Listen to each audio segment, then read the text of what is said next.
एकीकडे उन्हाळ्याला सुरुवात होत असतानाच लांजा तालुक्यामध्ये आज शनिवारी सायंकाळी अचानक आलेल्या वादळी पावसानं लांजा तालुक्यातील आरगाव परिसराला अक्षरशः झोडपून काढलंय।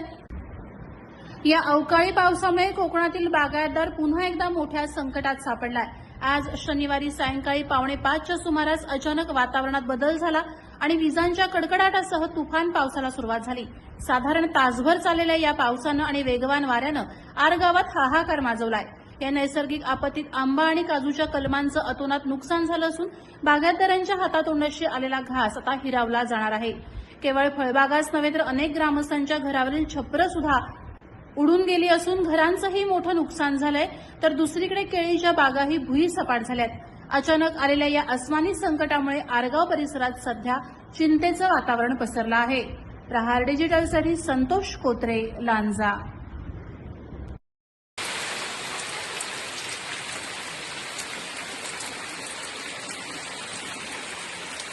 Jadi,